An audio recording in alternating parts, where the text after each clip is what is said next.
The Leo and Danny show. Essentially, I got in a hit and run, so. What is this woman looking like?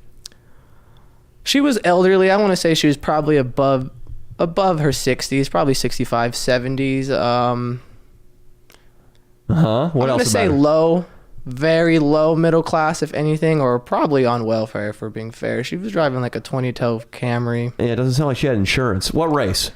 She was 3/5. What does that mean? 3/5? She was black? Yeah, she was black.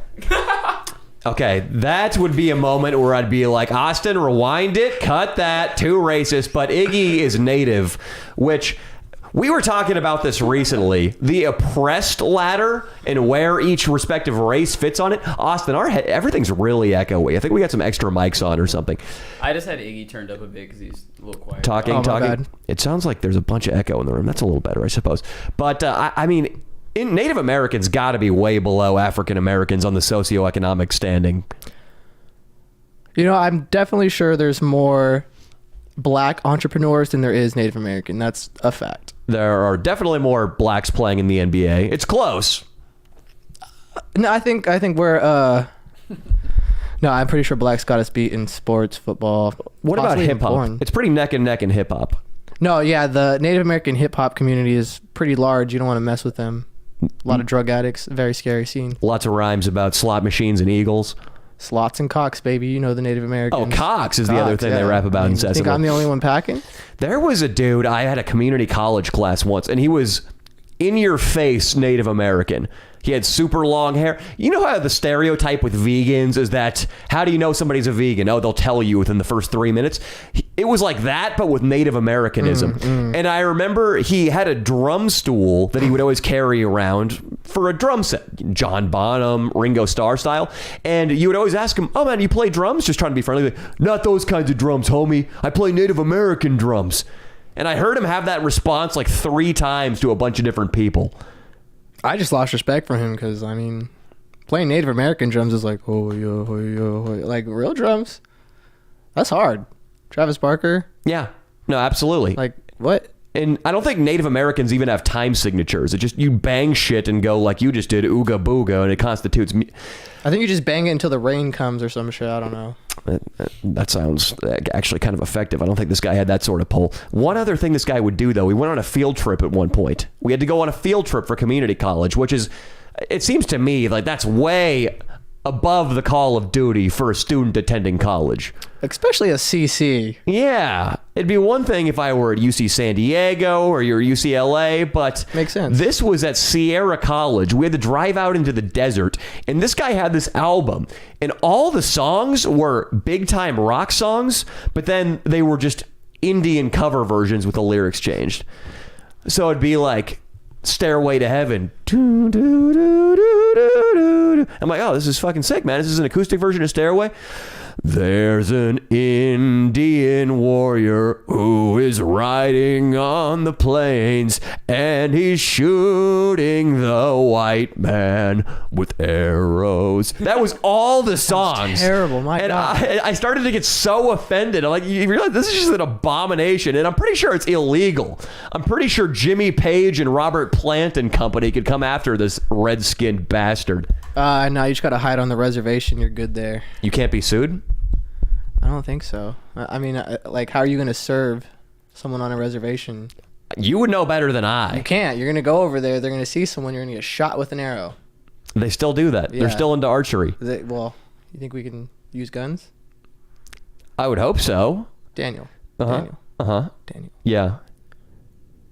We go through at least a fifth of some type of alcohol a day. You really want to... You think the higher ups are letting them... That's a good point. I could see why they'd want to confiscate all the weapons, but it's easier to pull a trigger than it is to draw a bead on a bow.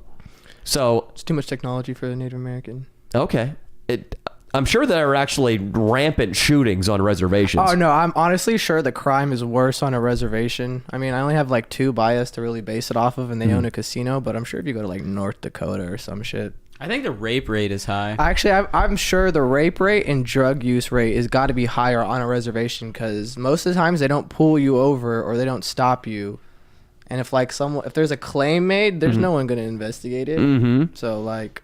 It's a good thing you didn't get in this hit and run on an Indian reservation. Yeah, good thing I was in Downtown Los Angeles. There was a guy I used to train martial arts with. It was two Indian brothers. They trained out of Lemoore, California. They fought out of there. The Tachi Palace. You know the Tachi Palace? Yeah. And they had...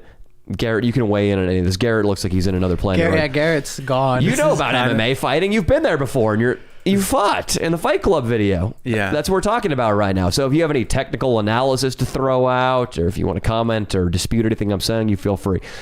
These two brothers, they would train martial arts, but they were sort of like... They approached MMA the same way that Fan Jerry approaches dieting. So they just didn't approach it. Pretty much.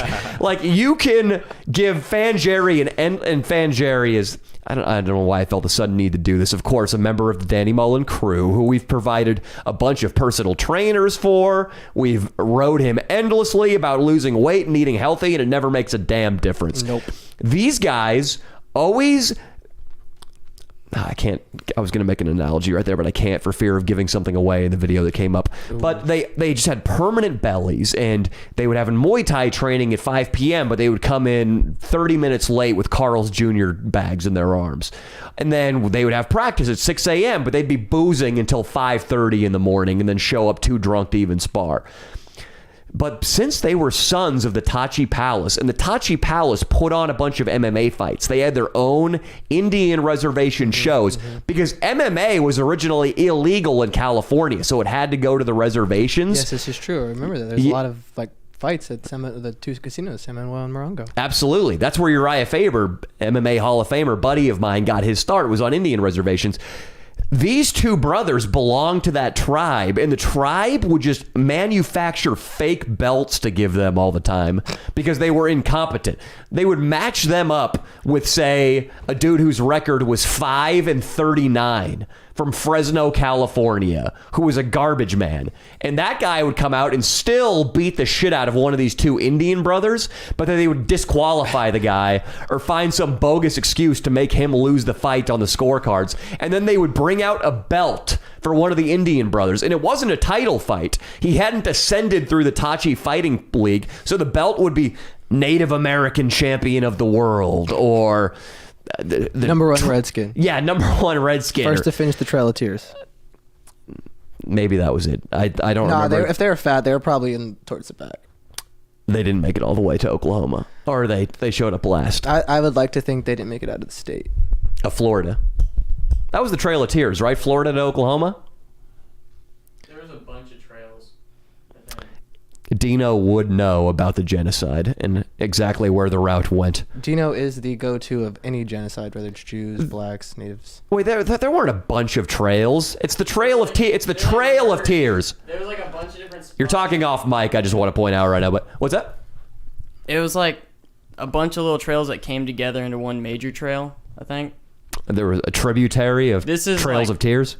From a vague memory of the one time I looked at my history book and there was a diagram.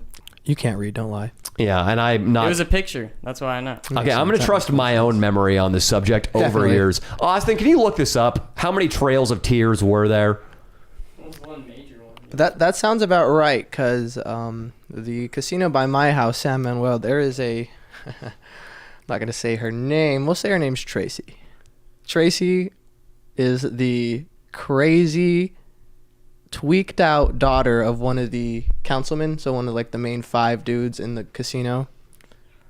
She has crashed not 1, not 2, not 3, 4 over $100,000 Mercedes.